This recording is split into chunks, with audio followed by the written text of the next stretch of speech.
Hello and welcome to MySecurity TV and our Tech and Sec Weekly. We're going to be joined once again and welcome Ron Gauci, the Chief Executive Officer with the Australian Information Industry Association. And the industry there is calling for at least a $250 million investment into Australia's AI strategy, a national strategy. So we'll get a bit of an update from Ron on how the AIIA is going and their recent call out to government. Ron Gauci, the Chief Executive Officer with the AIIA. Ron, thanks for joining us once again. Thanks for the invitation, Chris. Much appreciated. Very good. New platform this time, rather than the old go-to webinar and the old way of doing things in 2020. Hopefully it's a bit smoother. You're looking better, that's for sure. Oh, no, don't tell me. I've got some COVID kilos there, mate. Artificial intelligence and the release came out from the AIIA, and I do like how you guys operate of, you know, you kind of push and comment very quickly and promptly on government initiatives. Yeah, maybe if you can give us an update or background from the release that came out. You're calling for a $250 million, $250 million investment into the AI, national AI strategy. What's the background to this? Yeah, and you're right. We are calling for a significant allocation in the May federal budget. And the premise is that we believe our key primary industries are exposed when we look at the level of investment being made in AI offshore. And we're talking about billions of dollars of investment across Europe and Asia and in our region. And that means that our primary industries are at risk of becoming uncompetitive and probably unattractive globally. And our concern is that we'll become a country of consumers rather than producers. And it's a pity because Australia has a recognised leadership position and expertise in AI, and the current investments across federal and state governments have been targeted towards research in a small bits and pieces fashion, and it's fragmented without any actual commercialisation agenda. And the investment level is still well below global standards, as they say, and without conversion of research investments to a commercialisation of our AI industry, I think we will find that our primary industries will become uncompetitive. That'll have an impact on our economy, employment, and so forth. So that's a real issue for us.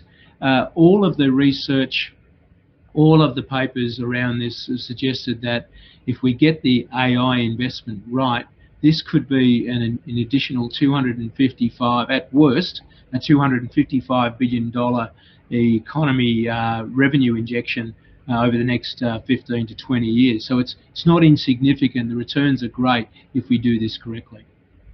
Well, New South Wales have come out with an AI strategy. I take it there is no existing national AI strategy, is there? No, not per se. What we're seeing... No, this is a first. Yes, and we are seeing fragmented strategies. So you mentioned New South Wales. Victoria has one, Western Australia, and South Australia has that as part of its high-tech strategy, and Queensland has instigated an AI hub as well. But what we're seeing is it's quite a fragmented approach. Yeah. This should be a national play. Okay, so there's a couple of things. In one, we should refer back to the AIIA's digitalisation strategy. I think that was early last year that came out. I'm seeing that fragmentation is really, it's troubling me because you can't keep up and everyone's off running around doing their own thing, and it's difficult to, without an overarching national strategy, just on, you know, a national strategy on all things, let alone just a national AI strategy. And then how does that feed into all the other strategies? And if you do that policy and strategy work, it gets difficult. If they've got too many strategies, you can't intertwine them. One of the questions I had is, do we need is this going to fit into the national digital economy strategy? Is it part of that? What's the link? They do, Chris. They work hand in hand, no question, right? And as I think you're asking with your question, is that for me it's as simple as the sum of the parts will make greater the whole if we actually bring that all together, let alone have a united strategy. But currently we see small and relatively insignificant investments being made in a disjointed way across a variety of industries. across various state governments, and even across private enterprise. And it's typically in areas of research and early stage development. What we're saying is, and we think there's been around 100 odd million being invested in research.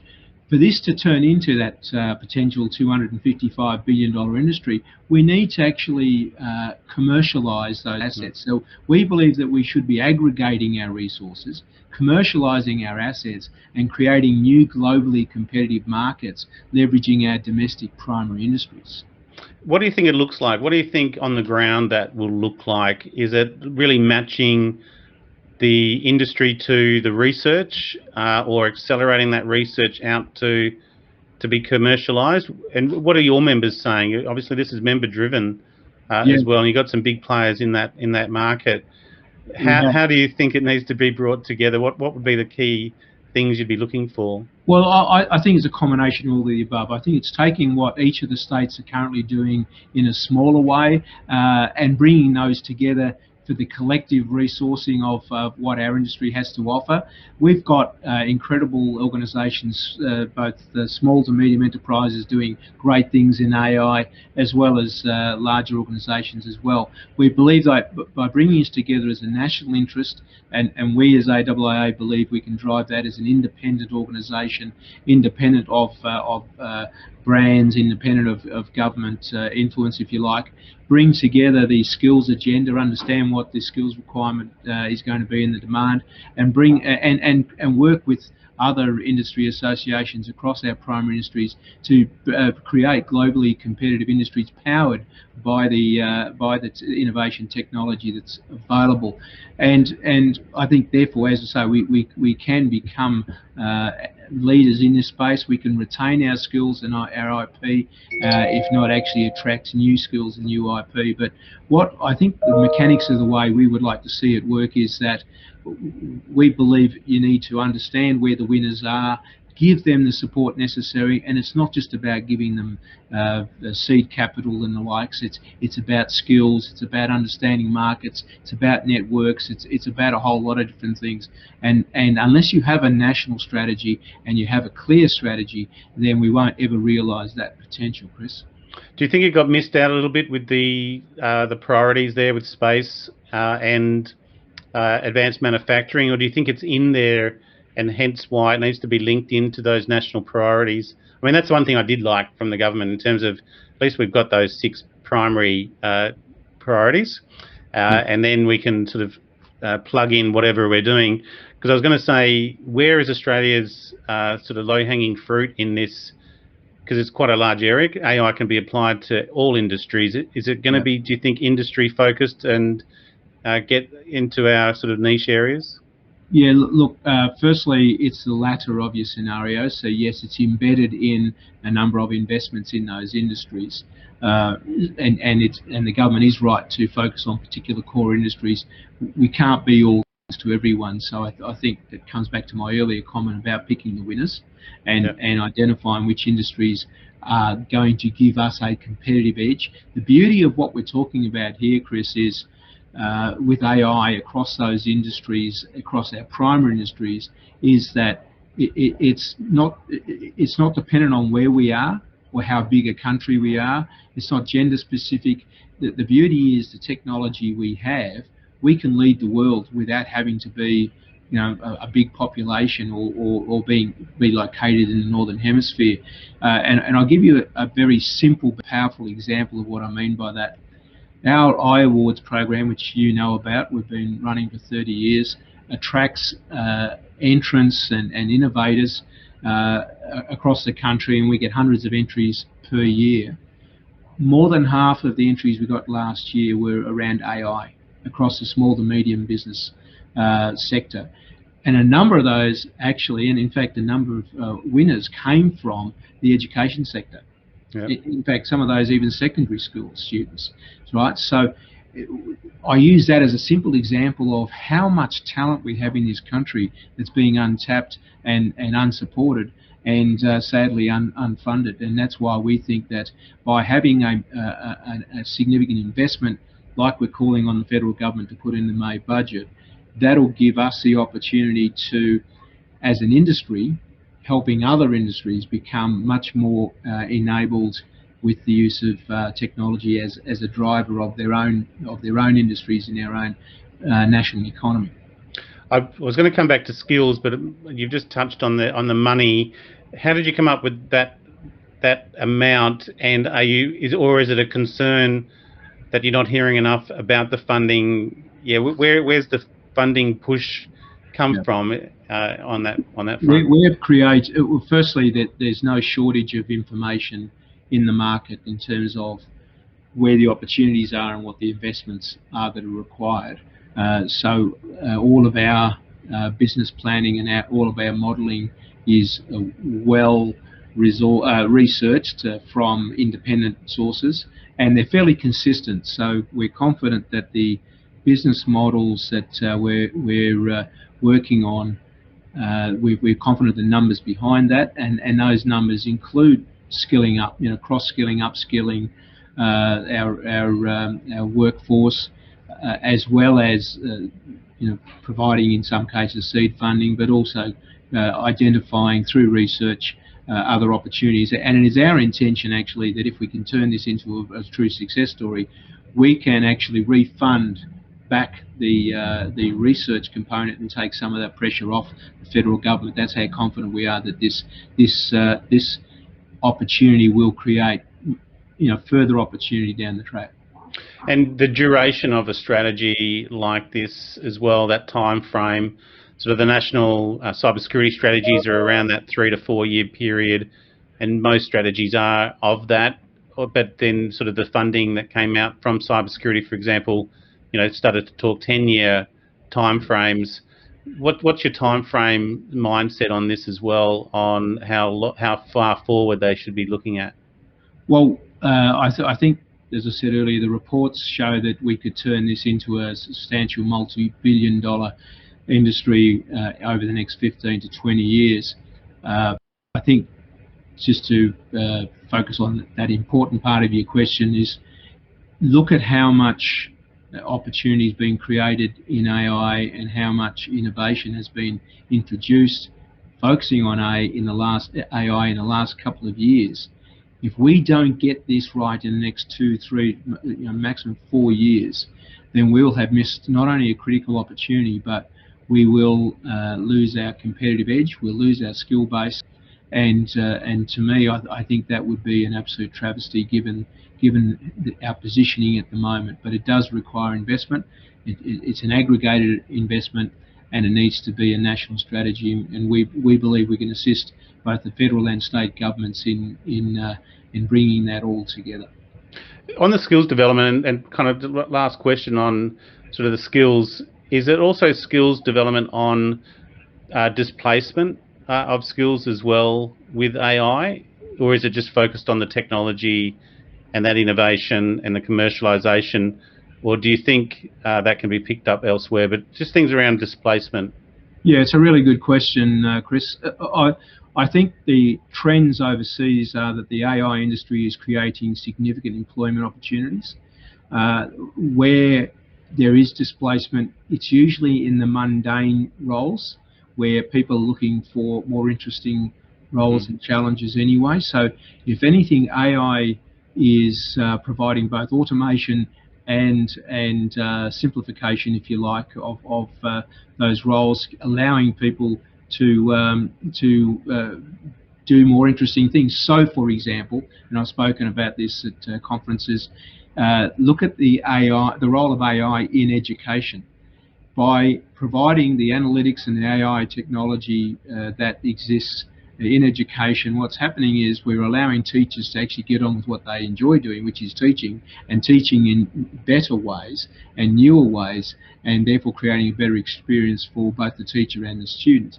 And I could say the same in health, and I could say the same in agriculture. So really what we're seeing is that AI technology can actually provide significant benefits and a much better experience.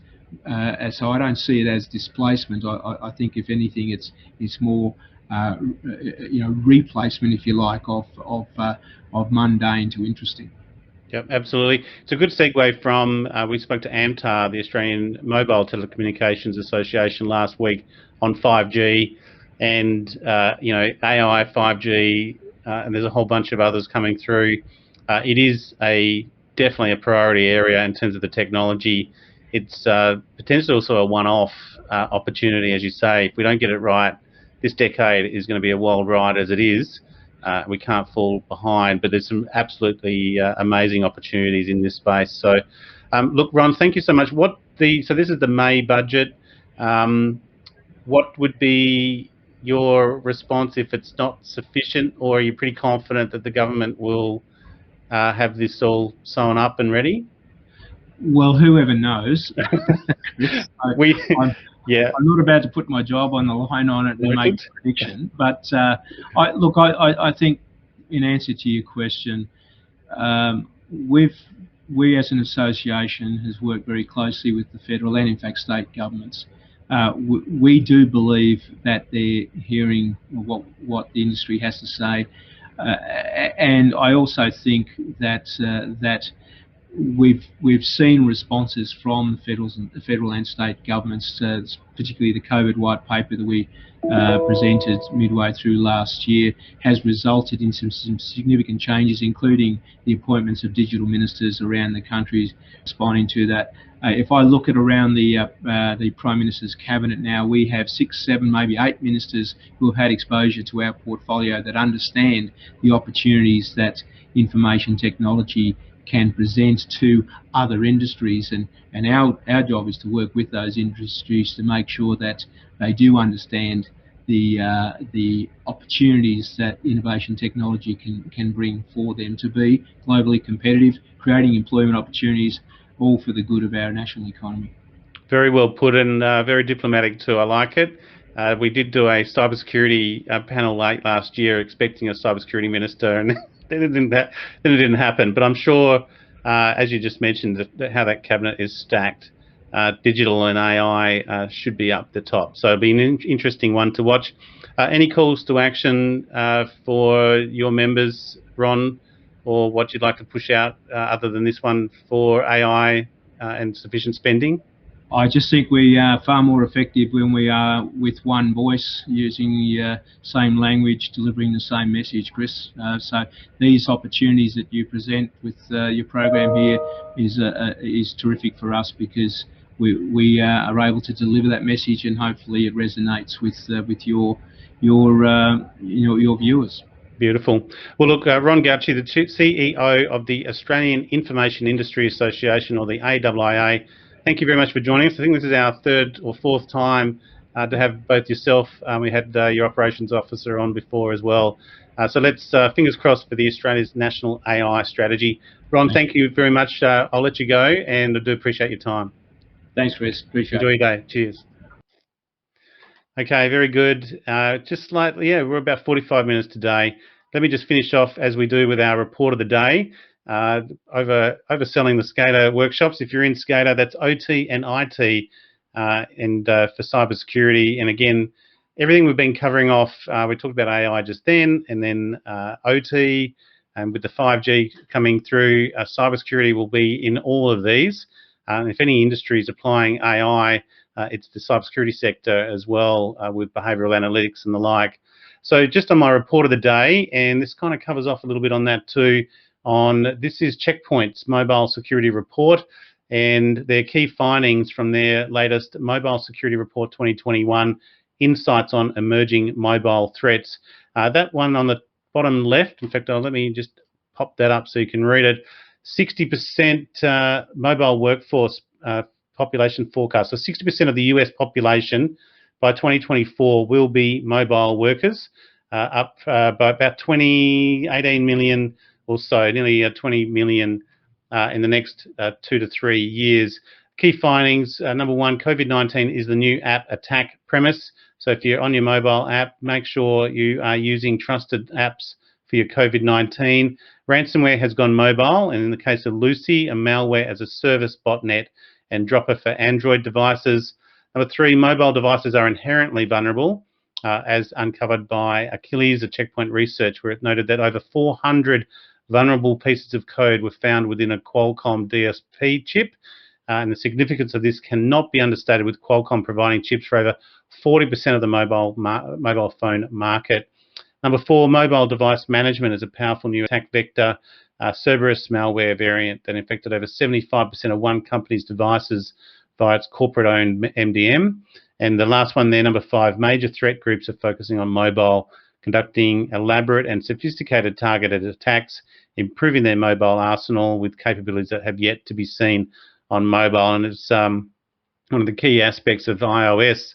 If they get into that, we're all in trouble, or most of us are if you're not using Android. So that's it from us today on the MySecurity Marketplace and MySecurity TV. Get out to your latest Cyber Risk Leaders magazine, some 20-odd articles, and trying to get you over to visit the mysectv.shop and support the channel with our Cyber War series. So thank you very much. Have a great day. We'll be back on Friday morning on our Friday morning episode. Enjoy your day.